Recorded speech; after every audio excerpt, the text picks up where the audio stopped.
Hello, my name is Ricardo Aviles, and I'm going to be talking about the design behind Teddy Gainz and the Horror of Insect Island.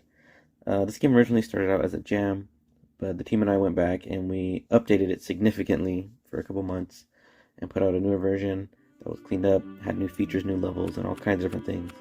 And I took on a lot of roles for this project, mainly lead designer and programmer, but for the sake of this video, just to keep it concise and short, I'm going to be talking just about gameplay design, mostly, maybe and a little bit of level design. So before I get into the gameplay specifically, I just want to say that this game started off as a runner, and it kind of morphed into a runner platformer. And we didn't really want to emphasize speed as much, more about using abilities and interacting with an environment to reach the end goal, which was to reach the end of the level without getting caught by the bugs that you're running from. So before I move on to the actual gameplay, I just want to talk about a few of our design philosophies for Teddy Gainz.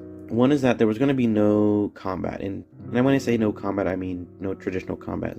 As in, Teddy won't have a weapon or some type of sword or gun or directly attack enemies in such way. If there was a need for combat, it was going to be something that was more indirect, using the environment, triggering things from the environment that would then give Teddy the edge in the battle. Another philosophy was that there was going to be basically a theme for each level, or a setting for each level that kind of outlines Teddy's journey to find out what's going on this island. It's going to be, a beach setting to signify his arrival, and then a carnival setting, and then finally a cemetery setting. And each level should reflect that. And then on the topic of levels, each level should have something new for the player to experience, whether it's a new ability or a new thing in the environment to interact with. Each thing should have something unique for the player. And then regarding the actual gameplay on the levels, we wanted to emphasize reaction time and learning the map, and not necessarily speed. We knew that players would probably take a couple tries or more to complete some of these levels, and that's what we wanted. We wanted players to, get their timing right, get their reaction skills, and just learn the layouts of everything. And then finally, regarding the actual input for the game, controlling the characters and such, I wanted it to be very simple, very intuitive, so, just the regular directional buttons that you're used to on a keyboard like WASD or the directional buttons. Then I wanted abilities to be single key presses like space or enter key, stuff like that. No complicated combos or anything like that could deter the player. I just wanted there to be a very clear goal, a very clear input system, and just, have something that's easy to pick up and then play. So I'm going to jump right into the levels. So we're going to start right here with tutorial, and here it's just basic movement, A and D to move left and right, space bar to jump, but the main ability here was the dash, which you press enter to. So the dash obviously gets the player farther, but it's also used to clear gaps. And then a secondary use, specifically for this level, was you can dash through these webs, and these webs act as not necessarily barriers, but they slow the player down significantly. And obviously slowing down is not good because you don't want to fall behind the camera, which will end up losing you the level or getting caught by bugs. So in the tutorial there's no enemy to run from, it's just the player. But as we transition into level 1, there's going to be enemies to actually run from. It's going to be these kind of basic grunt looking insects. They're small, but they can still make you lose the game. So here it's a slight variation on the tutorial. The layout is different. It's a little longer, but it's still in this beachy setting, and this is supposed to be the setting where Teddy arrives on the island. So it's kind of beachy, a lot of water and stuff like that. And then the webs, obviously we associate webs with insects, spiders specifically. They're there because bugs shoot webs or spiders shoot webs, but they also foreshadow an enemy that the player will face later in the game. So here in the tutorial and level 1, the main ability was the dash to clear gaps, get farther, and get through the pesky webs. So that brings us to our next level, which is the quote-unquote puzzle boss. So for this level, we didn't want an actual entity that the player would fight or battle against. We wanted it to be an environmental test, and specifically a test of the ability to jump and dash and land on platforms. So it was a platforming test, and this part of the game was definitely one of the bigger hurdles in our development. The original design was very difficult for players. No one could really solve it. They weren't sure on where to go. There was a lot of complaints, so I had to come back during our update period and kind of redesign this whole level from scratch, really, and create more environmental cues, such as the popcorn that kind of draws the player's eye, and make some of the jumps more forgiving.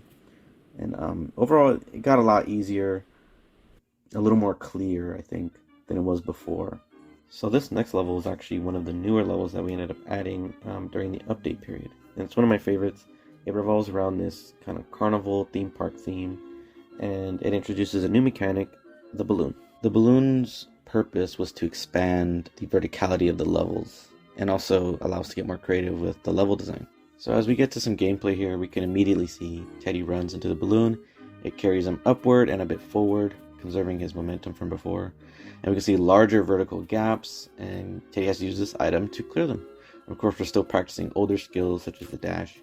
And then another cool thing that I came up here was the balloon bridge. Just a cool little skill check, and timing check for the player. Something to get better at as they keep trying. And I've implemented it a couple times in this level just because I really liked it a lot. But you can see also a clear difference between this level and the previous levels. They're not as, staircasey platforming. They're a lot more flat, and really because I wanted to emphasize the mechanic for the balloon being able to cross these large gaps and, get up to higher spots.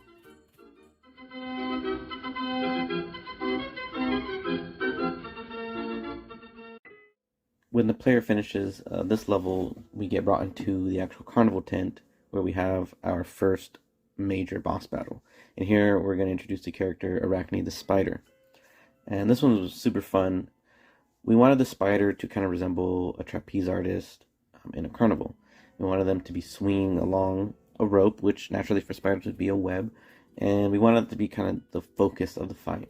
So we wanted the player to have to use a balloon to get to high ground and then use a dash to basically strike the web, so dash right through the web to make it weaker, which would make Arachne mad, and then eventually, win the fight.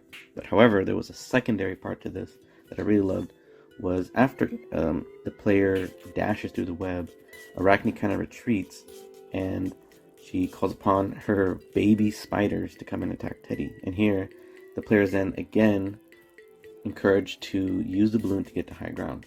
So as we watch the clip here, we can see Teddy is trying to get up onto this kind of platform here, but he keeps getting knocked down by Arachne. So we wanted to introduce a little bit of challenge that you had to kind of time when you're going to go up there.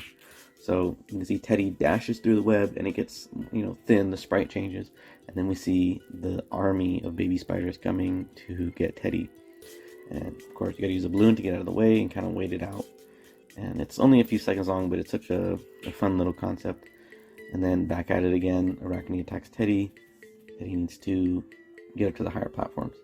And you may notice that when Arachne hits Teddy, he just kind of gets knocked around. He doesn't, die or lose or anything. The actual losing condition happens if Teddy is caught by the swarm of baby bugs, which is fun. And I felt like it would keep the battle going longer that way and not get frustrating. So after defeating Arachne, we're brought into a completely new setting. And this time it's the cemetery.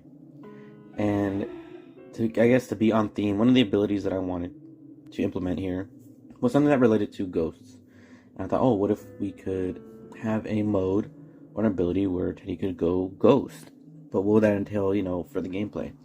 And I thought, okay, well, we've already worked with barriers before regarding the dash, but that wasn't a true barrier, just something that slowed you down. What if you introduce a true barrier now, and Teddy needs to use this ability to get through?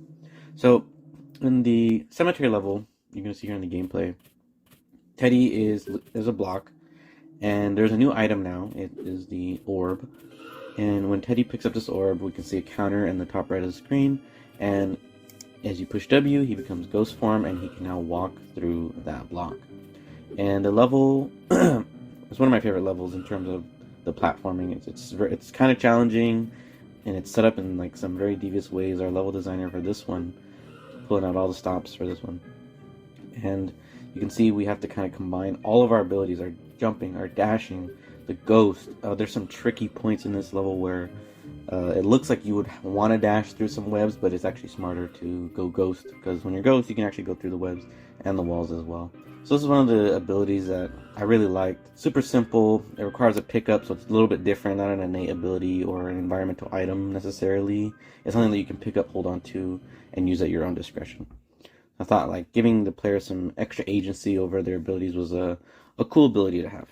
So after completing the cemetery level, we come to the final boss, the Moth King. And this boss is pretty wild compared to the other one. They shoot projectiles, and the projectiles vary. Some of them are just kind of like straightforward projectiles. Others they track you at slow speeds. And then there's one that just is just a volley of spiral bullets that go towards Teddy. So it has a few different stages. So in this one, I wanted to really design, a boss with different phases. One that's more easy, one that's a little tricky, and then one that's just all out chaos. And the player simply has to use their platforming skills and their dash skills and the ghost orb skills to go and collect these gems, which are mentioned in the dialogue, so the player would be familiar with them at this point. And these gems will bring down these rocks. They would shake the building essentially and bring down these rocks that basically hit the Moth King and weaken him. So I thought it was just a good final culmination of the major abilities.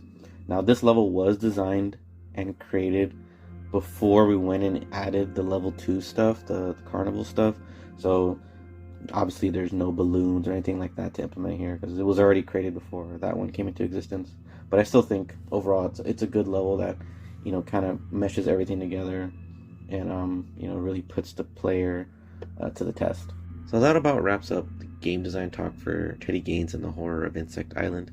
I hope I was able to give you some extra insight into our design process and just general thinking when it came to making this game. I just want to give a quick shout out to the Teddy Gainz team and of course the IGDA Foundation, from which, if without them we would have never come together to make this project. It started out as just a silly little idea, but we took it upon ourselves to actually get together as a group and make something, good or bad. We didn't care. We just wanted to make a project, and we made it come true, and we went back and we updated it, to fit our vision. And it's still one of the most memorable projects that I have. And it really helped me realize that, game design is my passion, and it has pushed me to keep making more games and learn more and push myself. So once again, I hope you enjoyed, and thank you.